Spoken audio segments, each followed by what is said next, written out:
इथे जमलेल्या मराठा बांधवांना मानाचा जय शिवराय। आज या गावामध्ये आपण जे चौडी बैठकीचं आयोजन केलं त्यांचं खूप कौतुक आहे। आपल्याला 27 तारखेला आंतरवालीतून मुंबईला एवढ्या ताकदीने निघायचं की सर्व बांधवांनी ज्यांचं येणं होत नसेल त्यांनी सुद्धा एक दिवसासाठी का होईना सोडायला तरी मनोज जरांगे पाटला तुम्ही आंतरवालीत या। सणवार येतात जातात आपल्याला इथून पुढे साजरे करायतात। या वर्षी नाही केले तरी चालतील पण प्रत्येकानं घरातल्या एकाने तरी तुम्ही मुंबईला चला।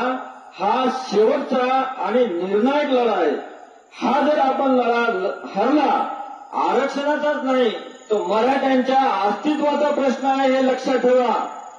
आरक्षण तर भेटेलच पण लढा जर हरला तर मराठा समाजाचं अस्तित्व संपून जाईल। आज मराठा समाजाच्या मुळावर खूप लोक उठलेले आहेत। आरक्षण मागून सगळेच पक्ष आपल्या जातीचा द्वेष करतात। कोणताच पक्ष आपल्याला साथ देत नाही। राष्ट्रवादी असो सेना असो भाजप असो कुठलाही असो आज आपल्या आंदोलनाला हिंदुत्ववादी संघटनेचा सुद्धा पाठिंबा नाही। आज हिंदुत्ववादा जेव्हा जेव्हा हिंदू धर्मावर वेळ येते तेव्हा हा मराठा समाज शस्त्र घेऊन हिंदू धर्माच्या रक्षणासाठी उभा राहतो।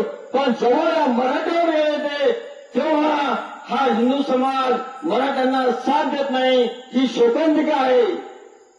आपलं सरकार सुद्धा हिंदुत्ववादी आहे पण हे सरकार सुद्धा या मराठ्यांना साथ देत नाही। त्यामुळं भावांनो एका ताकदीने लढा आणि तुम्ही भाजपचे असा काँग्रेसचे असा कुठल्याही पक्षाचे असा पण या आरक्षणाच्या लढाईत एकत्र बसा आणि सगळे चला।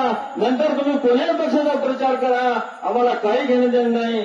तुम्ही यावेळेस एकत्र या आणि हा असा लढा लढा की जगाने सुद्धा या मुंबई मोर्चाची दखल घेतली पाहिजे आणि मुंबईमध्ये मराठे मुंबई जाम करू शकतात। बाळासाहेब ठाकरेच्या नंतर फक्त मराठाच हा मनोज दादा जरांगे पाटील मुंबई जाम करतील हे लक्षात ठेवा।